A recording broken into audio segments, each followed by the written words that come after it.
Hi, I'm Amy Sikarskie, And I'm Kat Fowler. and welcome to our episode of Just Us Having Fun. Kat and I always have really interesting and enjoyable conversations that are around the channeling world and the Council of Light, the messages that they bring through. And so for some time now, we thought, why don't we, talk about that, just the two of us, and welcome you guys here with us. And so that you can have a little bit of a deeper understanding and other perspective of what it is like for Kat as the interviewee and or interviewer. Yes. Yes, yeah, whichever. So you can have a better understanding of what it's like for Kat as the interviewer, and then myself when I go into the conversation with the councils and into the channeling world, what it's like for me behind the scenes. And so we just wanted to bring some of these insights, and some of you may find it very interesting, the perspective to a conversation. So, Kat, where should we begin? So first off, fabulous intro. Thank you. Thank you. You always do amazing intros, so I have to keep up. It's so funny. Okay, so I was like interested. I think it'll be really interesting for people to that are interested in channeling or what goes on when you channel and through the interviews, just to get a little bit more like of a detailed uh, maybe explanation of what's exactly happening, maybe technically. So when you first start to channel with your team, like where does your spirit go? What is exactly happening, maybe with the energy, um, anything around that. Yeah. Well, first I'll start with this space that I'm in now is much different than when I first met them and started working. And so it's been through a practice and conscious intention and a partnership with them that we've come together to allow their frequencies to come in and speak through my physical body. At this point in time, uh, when we are actually in the practice of having them come through, I'm standing like right here. So my spirit leaves. There's still a part of it always connected, and I'm actually still pretty much in the auric space of the physical body, but I'm like right up here. And from that space, I still hear all the questions that you ask, but sometimes I'll see the answers before you ask the questions. They'll already start because like they kind of know, Hmm. or Hmm. before it comes out of the mouth. Time actually literally slows down for me when I'm in that space. And so when I watch it back, I think, oh my gosh, they do talk fast. But from my Hmm. perspective, they're talking normal, like slow pace. Hmm. Um, and there's a lot of information that comes through in a bolus. So one big, download, and I will see visions and I'll feel the emotions, or I sense like if sometimes they're talking about a physical location or an experience, my body has that visceral sensation like I'm there. Um, and when I say my body, it's the energy, because our energy integrates with our physical body. So quite literally, my physical body is not there, but the way that I sense it is in my energetic body, which typically lays right over the physical body. So to me, it still feels real, or like it's the physical body that I'm there. And then a lot of times, I'll hear their messages as a thought just for a brief instant, and then out it goes, out the Hmm. mouth. So the funny parts are when I think something's funny and they think something is funny. And that happened in our last channeled conversation, the Q&A with the audience, just getting into it as I was transitioning out of the body and they were coming in, we both started laughing. And it was really interesting to feel my laughter and their laughter together, mixed together. That was really cool. But that is where I'm at. And it's a nice, peaceful space. I'm aware, and I haven't like left too far, but as the conversation goes on more and more, I separate a little bit more and more, and I just enjoy it. I'm just floating. I'm kind of listening. It's like when you're daydreaming and you can kind of know what's going on around you, but you don't really like grasp really hard onto anything or pay close attention. So when I come back in at the end, I remember some of it, but not all of it. So I love, I go back and watch the replays all the time. Yeah, that's so funny. So I know you were saying that there's like a portion of you that remains. So does that almost mean like, is this a conscious choice that you're doing when you're leaving the body, or is this something that happens automatically? And I know this is something that maybe you can answer, or maybe your team's going to answer. As you know, I like my percentages.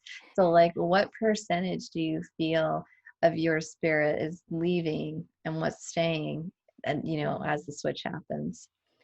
They say that typically, like on average, it's 90% leaves. So there's just a small part of myself that's in and around the auric field. And just think of it like a tiny cord connecting in. So I'm always connected and held onto the body. And at any time I could push back in and I could come back in. So if anytime I want to, I can come back in. But it's a nice place to be. And I feel really comfortable with them. And I enjoy our conversations. So I like to stay there until the conversation is over. But yeah, if any time I need to, I can come right back in. So. And what about like the autonomic nervous system and things like breathing and whatnot? Everything's sustained because they obviously don't have the similar like physical patterns. So I'm Yeah. curious as to that. And also when you're having an experience and you're out there, but let's just say like your hair gets in the way and you have to move your hair, right? So it's like, is that you experiencing it and telling them, or is that them that's then moving the body and like saying, oh, okay, I see something's off and I'm going to adjust? Yeah. That's such a good question, because sometimes I ask that to myself. I'm like, wait, who did that? How did that just happen? So in my like approach, my reality, my perspective, just kind of how I see it, I do feel it's part of the programming, the mechanics of the physical body. You know how we just naturally do things sometimes, which is an automatic response. I feel there is that aspect of it where the consciousness of the body is, adjusting and making these adjustments, like with the hair and stuff like that. But it's almost like, okay, I think that I see, oh, there's something off with the hair. And then I send the signal and the body does it. I'm not in the body though, but the body does it, or they know. And so then they kind of direct the body to do it. Um, so those movements, when it's to correct something, is kind of like, and sometimes I'm not aware of it. Sometimes I'm like, oh, my body just moved the hair, so those sorts of things. And Mm-hmm. I know it's the body and the team are working with it. So sometimes I'm involved with those movements and sometimes I'm not. But there have been a few times where like I ate before and maybe there was a piece of food that got loose or whatever. It's typically Mm-hmm. granola. That's what it is. I'm like, I need to remind myself, don't eat, like any type of nuts or granola right before. And so then it's like, it kind of like puts it for a minute, like, oh, and I can hear them like, oh, wait, what? Like they're kind of, oh, there's something's not right with the Mm-hmm. body. And then they try and figure out how to work with it to do that, to fix it or to clear it. Mm-hmm.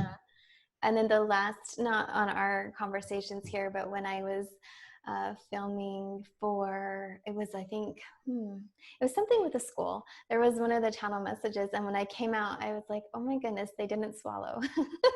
So, when you talk and your saliva Yeah. gathers in your mouth, I watched the replay. And when I came back in, I said, I needed to swallow like that. Everything had built up. And I was like, those are typical human functions, but they didn't do that. So Oh those my gosh. extra things, yeah, they're learning what is it like to be in a human body and how, but they're doing an amazing job. I always Wow. feel really good after. Yeah, their energy comes in and just recharges my whole body. Yeah, it's interesting. And so this example might be just a little bit heavier, a little darker, but when I Mm-hmm. um have worked in the records, and a lot of times people experience a lot of very traumatic moments at death, as you Mm-hmm. obviously know as a past life regressionist and Yeah. whatnot. But a lot of times if it's really painful, like they're being burned or there's something like really awful, like during Salem times or whatever was going on, Mm-hmm. their spirit leaves the body, but then the body's still going through the process. Like it's like their body may still be moving and having the experience, but they actually don't feel anything at all. And so it's what I'm like, I guess, curious about is just how much because we look at the body almost like a vehicle, but it's almost like the body has its own consciousness. Mhm. It's not just a vehicle. It's not just Mhm. like a suit. It's like got its own awareness to it. Yeah, that's really interesting. That is, yeah, and it does. As far as like breathing in the heart, that's an automatic response. We don't consciously typically focus on every breath, nor do we regulate our heart. Typically, that's definitely left up to the body. And then when we come in and we say, okay, let's meditate or let's breathe, then we flow with it as a partnership. But yes, the body is intelligent, and there's a lot of consciousness there. And so even in the past life regression, we go back to birth and to the point in time where the spirit's merging with the body. And some spirits have an easier time than others. So it's about finding a really good match and making a friendship with it, and Mm, developing that relationship. mm-hmm. And also, we met uh, way further down the line when you were already channeling.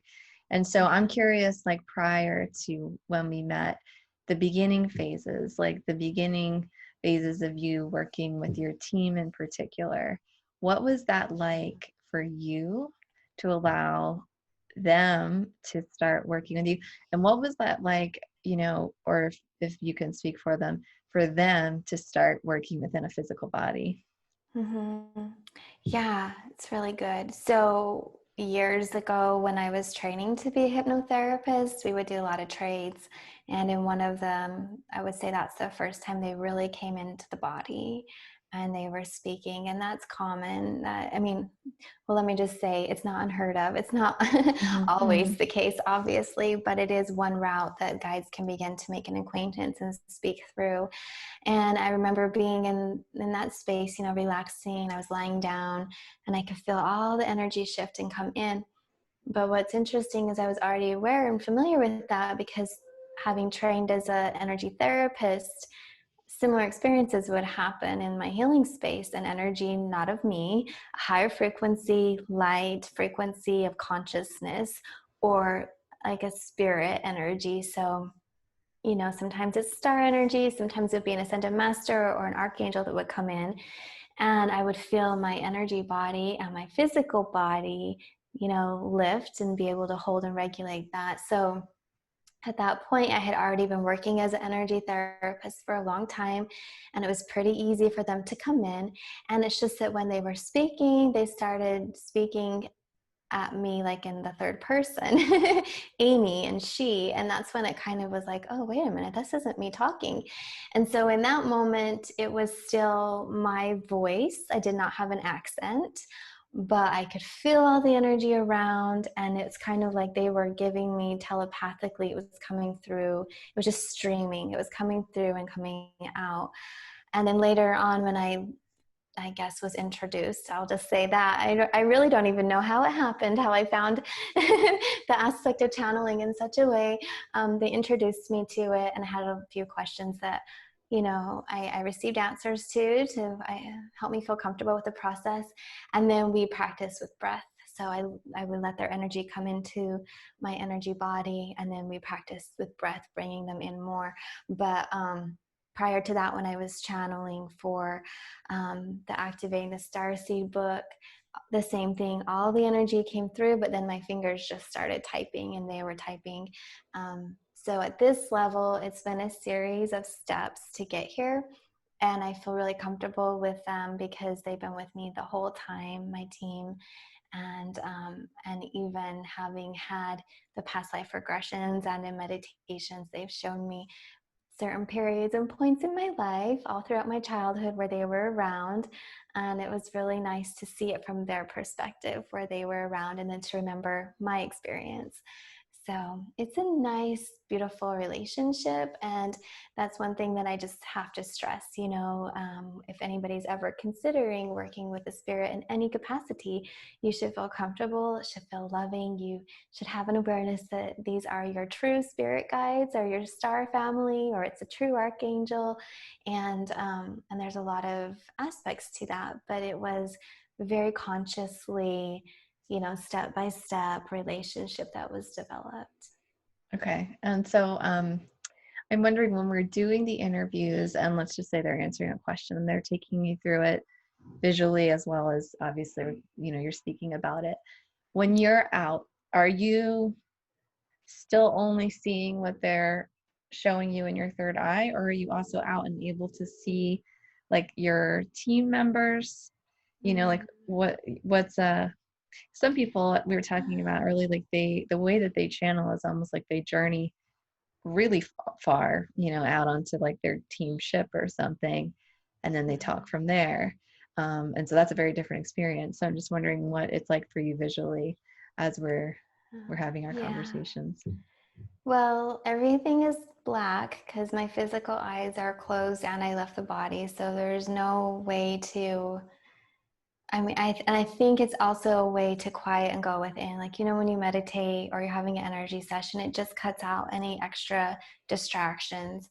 And I could probably do other things, but I choose just to be in that space of rest and peace, and I'm floating. And sometimes I think it was maybe 2 episodes in the past when they were showing we were traveling through some portal or Mm-hmm. something, Mm-hmm. and and before they said what was going to happen, I could feel all these stars hitting my face, and it felt like I was flying through space, and all this star energy was just like hitting me, and the body was moving a little, and so I was having that response, the body was mirroring me, even though I was out there in space. Mm-hmm. So I typically stay around, but some people go further and further out, and maybe in the future I will, but I don't, because I'm interested in the conversation for the most part. Like, I want to be a Mm-hmm. part. It's enjoyable. So Mm-hmm. I'm here. I'm around with the experience. And as far as seeing them, I could if I wanted to, but my strongest clear gift with them is to feel them. And of course, I've seen them, but I feel them. So I just observe and I float and I let the information come through. And when you feel the vibration of something, you don't have to see them. So it's not anything that I really, put my focused intention and energy into. Mm-hmm. Yeah. And then there's this funny element that, I mean, we haven't spoken too much about on camera, but I know during the sessions, sometimes we're communicating telepathically. And it's happened so many times where like after we're like, I was thinking this, and you're like, I caught that. I was like, or you were thinking something and I was like, yeah, I got that. And then I switched the thing. And so it was, and so that's so interesting how that's working, because it's like consciousness to consciousness, even though Yeah. you're out of the physical body. Um, yeah. Well, because wouldn't you say that your higher self or your spirit energy and your team, I feel, are also in conversation? Like, you're pretty much channeling in a different way a Mm-hmm. lot of the questions and approaches that come through. And so not only are you like representing the collective, but your team will guide you into certain, like, well, what about this insight? And now what about that perspective? Mm-hmm. So there have been times where we both, I see, they're showing me now, like, or I'm just seeing, we're up in that space talking, and then we send the signal back, and it relays down and it comes out and it grounds in the physical world.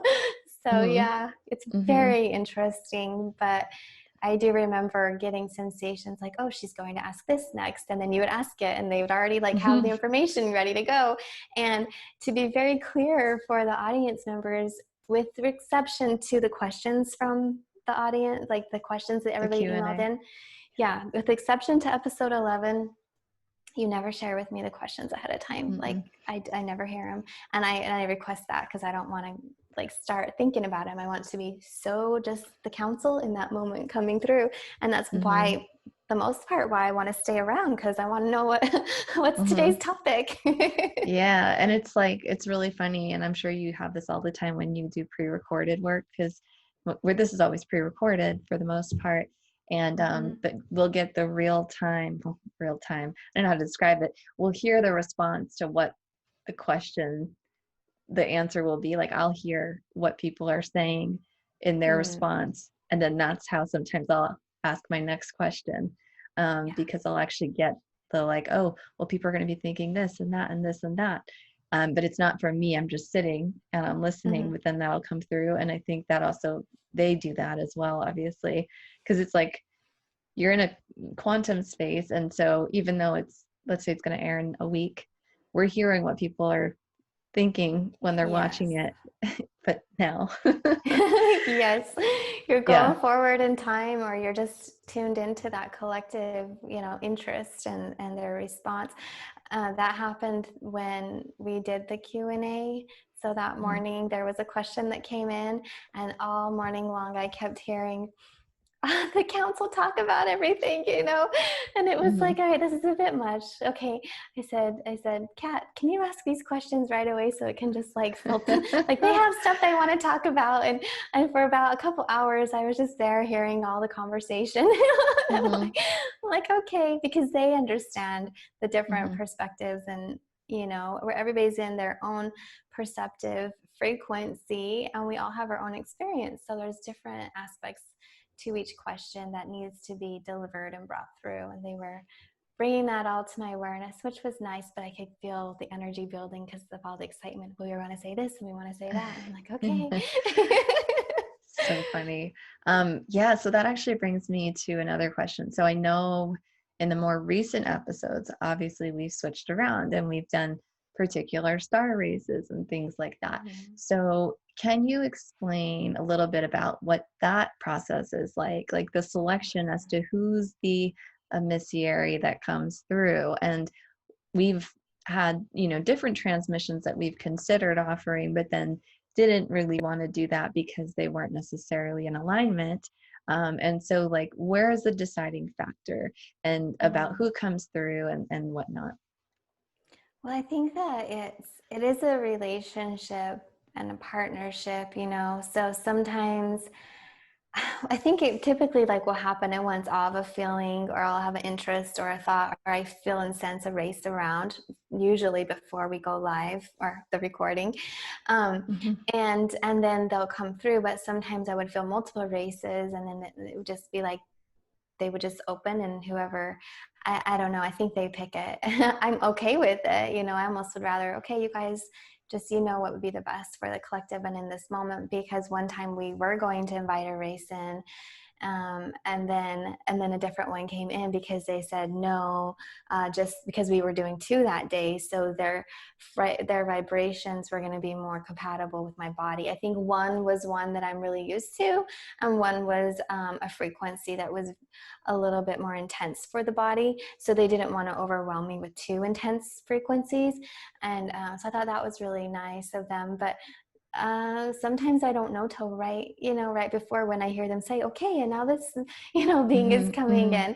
in. But then most recently, for the past few weeks, I've been working with the Syrians, with some stuff that I'm offering at the school, and they hang around all day and for the whole week. And I'm like, yeah, they're still around. They'll probably be the Syrians coming in, and Hmm. they do. Hmm. And it's really nice to let them come through and hear their way of speech. They all have their own way of talking, so it's very Yeah. interesting.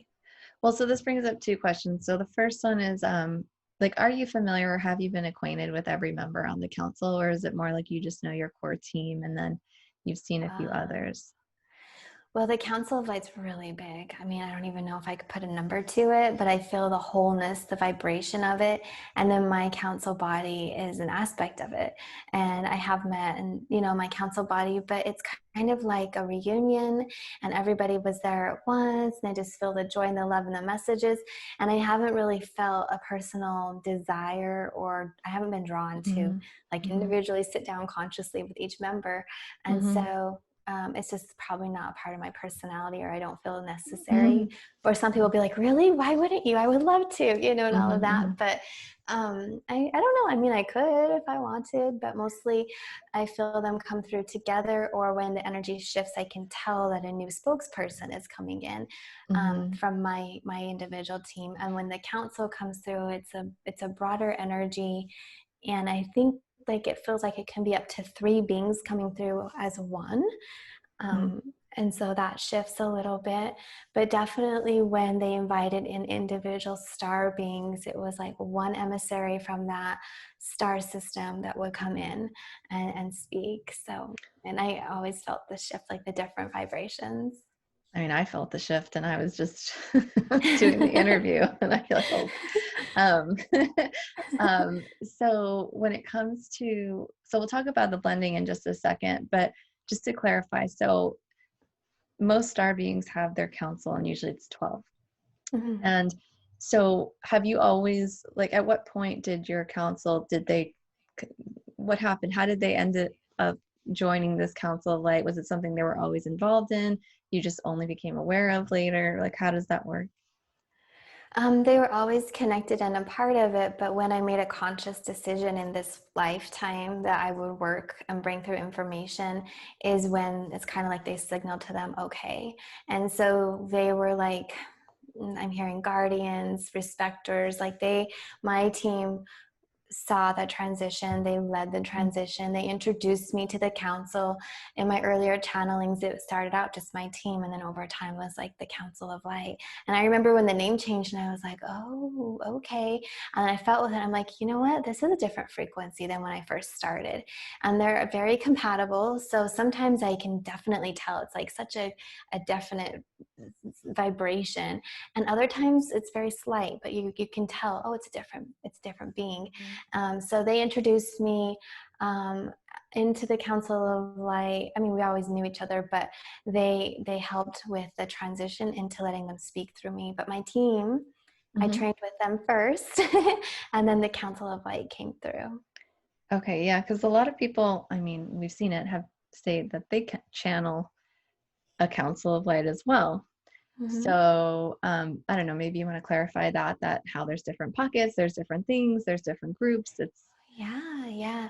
mm-hmm, Well, you will have your individual counsel, which is looked at quite commonly at the basic level as a guardian angel. But then when you realize, oh, it's not really an angel, it's a star mm-hmm, being, then mm-hmm, it goes into guides, and then your council of guides. And then the council of guides, they'll be associated with a broader collective, whether it's Council of Light, the Galactic Federation of Light, or any other, you know, community that's here for Earth and mankind's ascension. And so, yeah, and so if you're wondering, you just kind of sit with it and say, well, who actually is the vibration coming through? Because there's different aspects. The vibration that's speaking when you are physically channeling, or the source if you're automatic writing, who's telling, like, where is it coming from? Which being am I partnered with that's guiding this information through? And then you mm-hmm. go back even further, well, where did the information originate?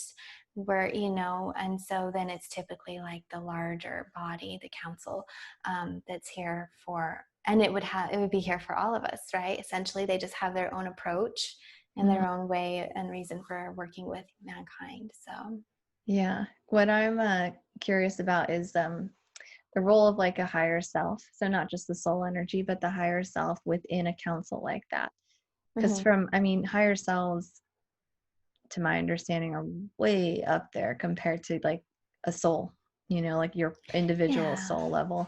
And so I'm Mhm. wondering if they play a part in the council, or if they're just like above it, overseeing a lot of it, or if a lot of members are It would split from the same.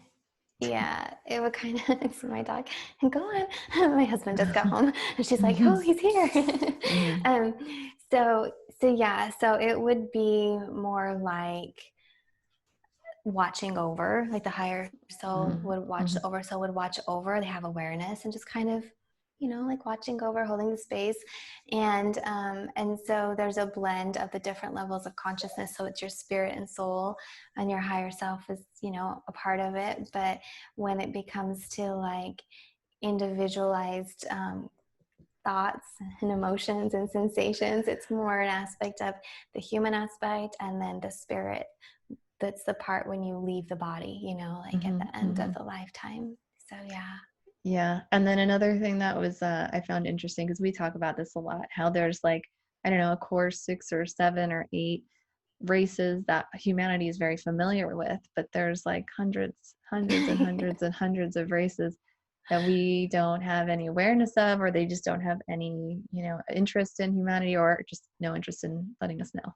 And Right. so I'm wondering, within the council, are they primarily members of that of Mm. races that we're aware of, or do you find that there's other races that most people would have never heard, even heard of yet?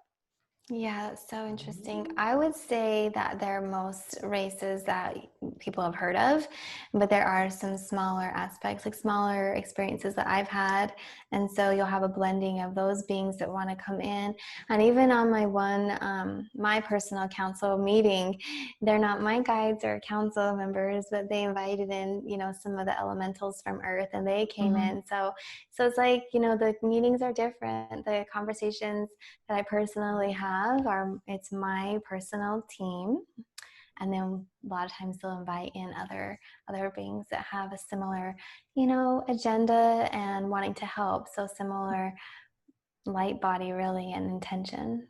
Mm-hmm.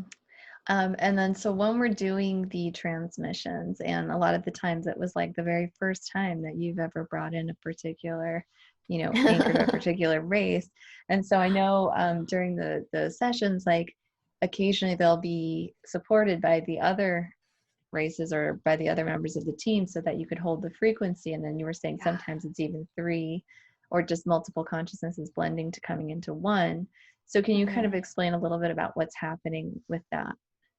Yeah, there was that one, right? I don't remember which race, but you probably do, where at the end they started talking and they named a different one. They're like, they're here to hold. So it was a new being for me that it was our first time them coming into the body and speaking through me, and the energy was so strong. I mean, there's some times where they can move around and play and have fun. And this time the energy was so strong that I just felt like I was just holding still, like to keep the balance, Mhm, mhm, not to tip mhm. over or not, just like really Yeah. regulated. And it felt like there was energy on the outside, like holding, almost like holding and holding and training my body Mhm, to be able to be like that channel, that conduit, and hold the form for their voice to come through. So that was very interesting. And I laugh and I smile when you said a lot of times it's the first time. I think it every time has been. Well, yeah, but So I mean, like the individually, the Pleiadians and the Andromedans, I think are really familiar for you, you know. they are, but it was the first time letting them come through in Mhm, such an intentional way where it was just them and it was very strong. But yeah, mhm, the Palladians and Andromedans, it was a lot easier on my body for sure. mhm, And but the other ones, like I think was the Arcturians, they were really intense. And now I'm a little bit more, accustomed, and I can let them come through a little bit easier. But so that is when we're working with a particular emissary from a particular star system, and they're really bringing in the frequencies for the purpose of sharing with others. And also every time we work with them, it's not just like the words you're hearing and the conscious wisdom information, mhm, it's also the energetic activation, the light codes that mhm, are coming through, what's happening at a quantum level. you know mhm, what are you hearing, what are some of the other levels of sound that the human ear can't pick up, but just like a tuning fork, the body's feeling. So there's all of that comes in, and in a pretty intentionally focused, condensed way when they are doing those mhm, conversations and activations. And then when my team speaks through me, um, and when the council has spoken through, it's like maybe 30, when you were saying to talk about when three of them would come in together, mhm, it would be like 33% of this one and that one and this one. It's like a nice soft blend where it just comes in really, really beautifully for my system. I can feel it and I can hold it quite easily. So they mhm, do tend to match up. mhm, What would be a good ratio and a good flow for mhm. the frequency that's coming through. Yeah, I'm wondering, like, with the different, when there's a trouble adjusting, is that because like the energy, the way that their typical energy body, the way that it fits the human body, it's like, let's just say one, their third eye is typically so open. So like they come into the human body and they're just expecting to create the similar kind of frequency. And then they're like, that would just be really harmful. Yeah, I think Yeah. it's when Their energy is from another dimension, and it would feel strong to us. Mm-hmm. And so the body is just not acclimated yet. So they will come in very Mm-hmm. slowly, to not overwhelm the nervous system. So sometimes their energy, they just have to make sure it's going to come in and the physical body can respond appropriately, and how much of that frequency is coming into the body at that particular moment. So it's just working up to Mm-hmm. feeling the comfort, level of it. Mm-hmm. Well, I do know, like with certain races, I mean, well, I guess it also just depends on our own lineages, but with certain races, we had both similar experiences during the transmission or when they even came in. Like the Syrians, both of us, is like the back of our head was like, like just going Mm-hmm. off, like, and so we've had similar experiences like that.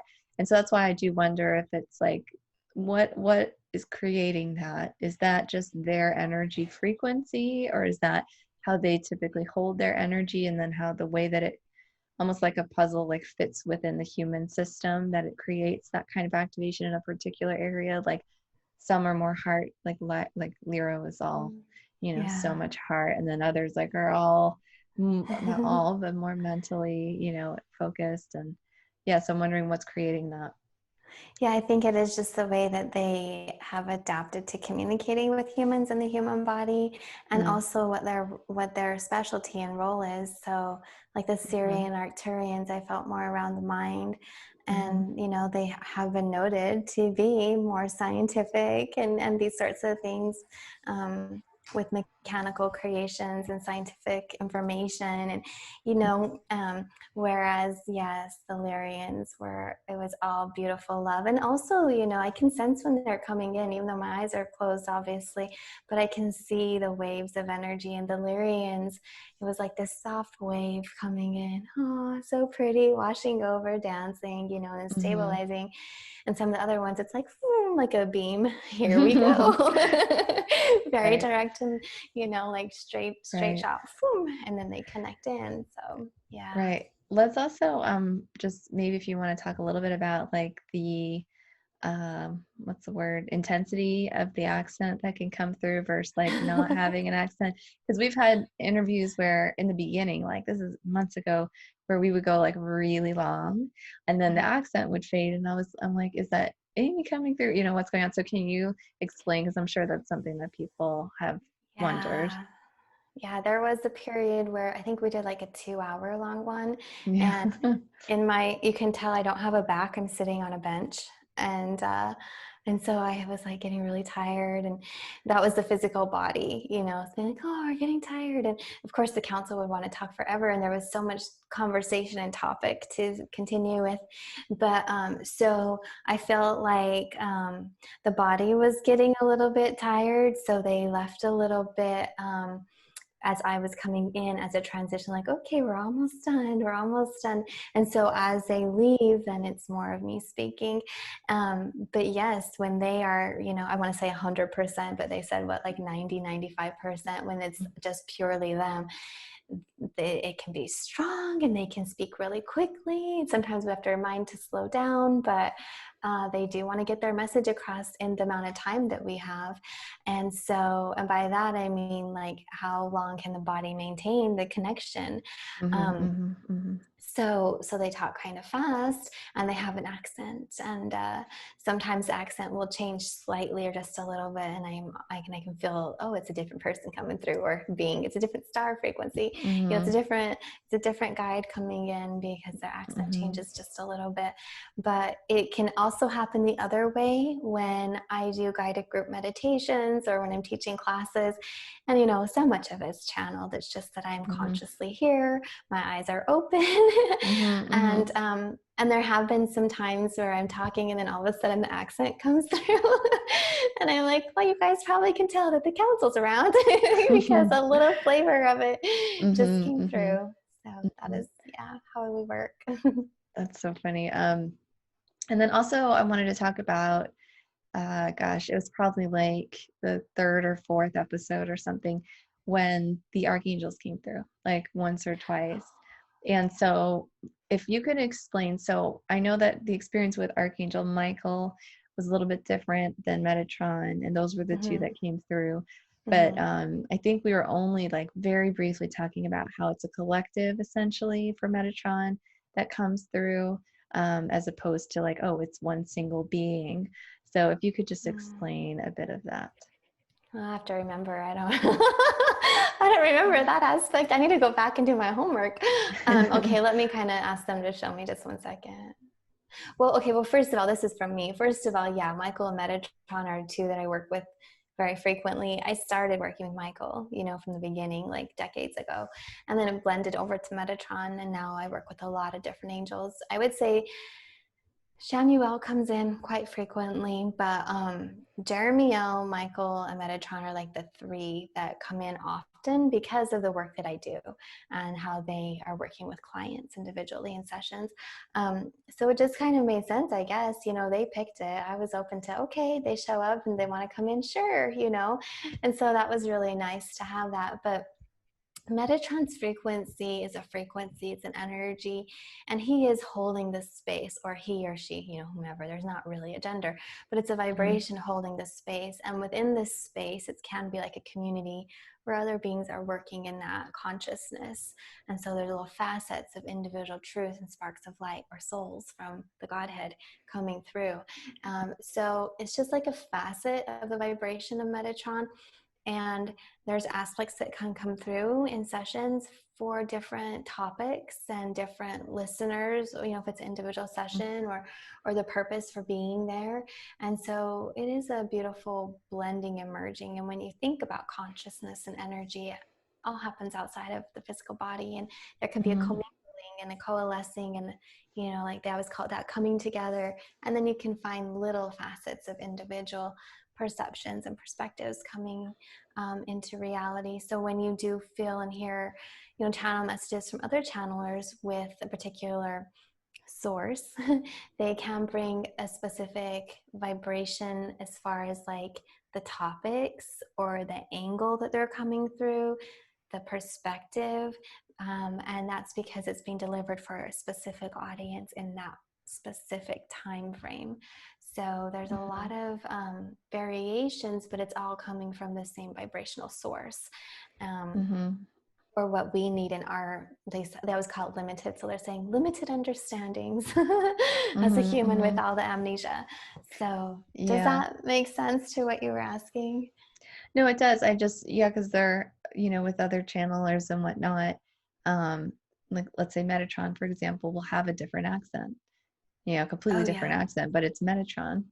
But so if I think, I don't know if you want to elaborate a little bit more on that, but it's Yeah, essentially like a facet of him, but it's a completely it different one that is. you're working with, let's say, than someone else. And Um, also, it can be their team and who's around, because sometimes Metatron will come in as the spokesperson, but you'll also know that they have their other members of their team really close around. So the beings come into our energetic field. It's just who mhm, are we hearing coming through? But as they're coming through, the vocal cords are being identified, and there's an interplay with the energy that's actively coming through the vocal cords. So it can be the consciousness of Metatron, but it can be the vibrational frequency of that collective that's working with mhm, the body. And everybody's body is different. So it would be, there's no like, it's not like we're all robots or copycats. mhm, We'll all mhm, have our own unique relationship in how we channel, and the way that we speak, and the speech will be a little bit different too, based on our own soul signature and our collective team. mhm. Yeah, no, I'm thinking, I'm laughing because I know in the past, like, we've done little, checks and stuff, and we're like, oh, we work with the same Metatron, we work with the same Raphael, we work with the same Michael, Yes, because there's different frequencies floating out there that there is. we would just say are imposters. Oh, yeah, the Um, imposter spirits. Yeah, there's yeah. that too. Y'all need to be aware of. So there can be earthbound spirits. There can be beings that aren't human and also aren't archangels. And just because you're talking to them, they think, oh, this is fun. And they can claim to be whomever they want to claim that they are. Mhm, So mhm, that is where you would do a lot of discernment and discretion. And this is like a part of a whole long class, but yeah, Yeah. there's ways to make sure it's the right being, that actually they say they are who they are, and that's whom they are, and they're representing, if it is a collective, and that's the true collective, and if they are coming in as a specific archangel, then that is the archangel's purest frequency. So Mm-hmm. yes. Mm-hmm. Well, thank you. I feel like this is really interesting, really cool. And I mean, I don't know if people realize this, so this is just going to be like a little bit of a kudos to you, but Oh. how challenging it is. And I've seen different channelings where the transition is very rough and it's not, as easy and as seamless, and or it could even look almost borderline dangerous, honestly. And it's amazing because we've worked together and you've worked with so many different frequencies, and even the ones that were tougher to transition out of because they were so strong, it still almost looks seamless, so you made it almost look effortless. So it's just amazing. It's a skill. It's really a skill. I don't know if people realize that, that you have, I would say, mastered. So it's really an honor to do these interviews, and really, really fun and interesting for me and my experience each time with the council. Um, always interesting. Yeah, and I guess we've talked about this a little bit on the side note, but the interplay of my team with the council and the little blending that goes on there during the sessions, or I would say actually it's usually the night before when all of a sudden the download comes in and all my questions come through and I'm like, all right. No, it's so true, and thank you for sharing that with everybody, and the whole, yeah, it's been a process, like a dedication. I've been Mhm, dedicated to working with them. When it first started, I would do a lot of toning, and that helped. There were like training wheels to allow them to get in, and now I don't really do that so much. But yes, it's been nice because they do oversee whom comes in, and so it's always an energy and entity. Even like I loved when I was in Austria and Mother Earth came in, some elementals came in, and that was so beautiful, and it was like a present to me, mhm. the whole experience. And that's in my class, Activating the Starseed. That one is in there, and it was a real beautiful gift, so it was nice. And but as far as you getting the messages, it makes, like, the questions, it always makes me smile, because it's like I can tell. I think that, they do work together. So it's kind of like, all of a sudden I'll think about you, or I'll have that high pitched humming. I'm like, oh, they're around. And I can feel that our teams are talking. Mhm, And mhm. so it's really, really magical and nice. And even this past week, we both kept receiving the same Oh yeah. pieces Mhm. of information. And I had not watched your share that you did for the monthly report. And so we were talking, and I think I was saying like so much of what you had already brought through just in our Yeah. private conversation. It was incredible. Hmm. But I also think that I was telling you also, I saw somebody else that was doing a live and I was like, oh, they're saying very similar things. Like Oh, it's like a yes. consciousness that's around, and then the people that are open and receptive to receive it and that have committed to saying and speaking what it is. Because, sometimes it's not always what everyone wants to hear, but it's like Yeah. the truth of it. Then we're all getting a lot of the same information if we're really tapping into it. So it is really Yeah. interesting. But I mean, yeah, the connection, it's always so funny for me with our interviews and just everything else that we do. So Yeah. just the level Oh, of I guess telepathy that we've like gotten used to at this point. Um I like within, agree. yeah.